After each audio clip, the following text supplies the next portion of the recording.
report into the fraud at VBS Mutual Bank, and it's recommended that more than 50 people be criminally charged.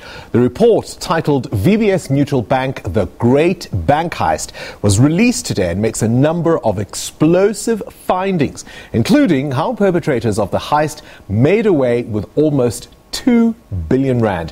The report also highlights how Chifiwa Mutotsi, the chair of VBS Mutual Bank and Vele Investments, personally benefited to the tune of 325 million rand. He's also identified as the kingpin of the so-called heist. Previous VBS executives, including Robert Madzonga, Poppy Makodobwane and CEO Andile Ramavunga, are said to have benefited 30.3 million rand, 30.5 million rand and 28 million rand respectively. The bank's previous CFO, Philip Truta, who was responsible for enabling the manipulation of the banking system, also benefited financially from the deals. Of course, some of the people implicated own properties and luxury vehicles worth millions of rands.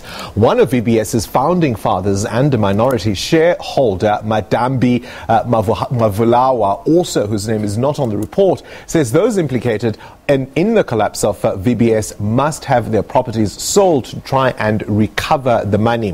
Muvhulawa says as a minority shareholder, they requested Finance Minister Tito Mboweni to help them to resuscitate VBS. For more on this, we're joined on the line by our SABC reporter, Rudzani Tshivhase. Rudzani, good evening to you. I mean, you, of course, have reported extensively on what was happening, but specifically, of course, for those ordinary depositors who stood in long queues, confused with no clarity as to where their monies were. Rudzani? It's a sad story, to say the least, especially to ordinary people here in the streets of Thohoyandou, in the CBD of Thohoyandou, and around Sibasa, who, like you said, correctly said, have invested their hard-earned money on VBS.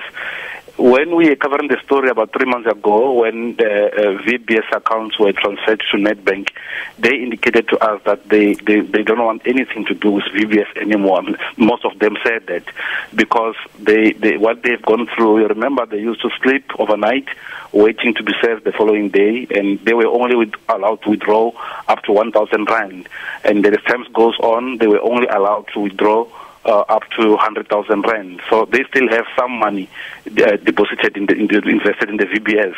So they were shocked about the findings of the Reserve Bank, and they are calling for those implicated to appear before the court of law and to account. You remember from the people that you mentioned, some of those people are from this very area, the former vendor area, which is now the Bembe district. Some of our politicians, it's a public knowledge that some of our municipalities from the Limpopo province, especially from Bembe, have invested money into this VBS. And some of those politicians were named in this report that we're talking about, that they too have benefited, and as a result, they should face the music. So ordinary people are very concerned. They are worried. We talk to them. We talk to the streets of Thohoyandou. They want justice to be done. Rudzani, I think one of the heartbreaking moments for me was, some of the founders of the bank spoke about how it was the clever blacks, as they termed it, who came and told us that there was a better way to do what we had been doing for a number of years quite successfully on our own. So in a sense, they trusted the young blood to take the bank forward. And there was this sense of pride in Thohoyandou about what VBS Mutual Bank was about. People saw it as their bank, and to now find themselves in this mess, betrayed in a sense by people, as you say, that are from that area.